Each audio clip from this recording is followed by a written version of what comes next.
Kyllä sieltä sitten kuitenkin jotakin tuli, että takaisinkin on laittanut, mutta siinä on sitten näitä, mitkä lähti mukaan.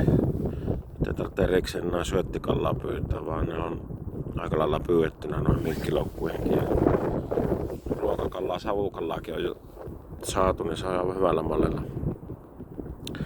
Tähän matalikon reunalle tulin. Onko tää nyt 3. reikä, niin tästä sitten pikkuhiljaa on tullut kalat jo.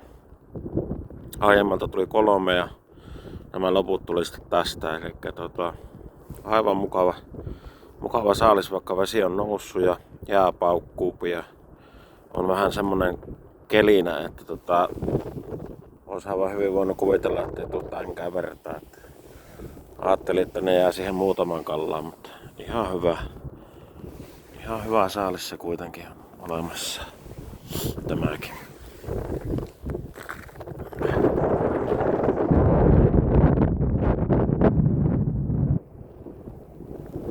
Navakkaan tuuli ja kyllä se vain ottaa niinku naamalle.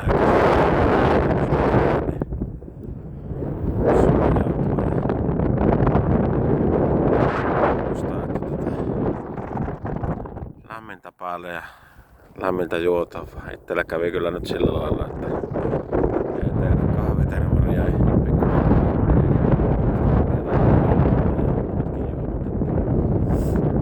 tästä autossa on vähän lämmintä juotavaa, niin kahvia vähän kupsaa. Hyvä reissu oli. En käyttänyt GoProa, se ottaa niin herkästi tuolle tuulelle. Kännykällä kuvata sen mikä kuuluu.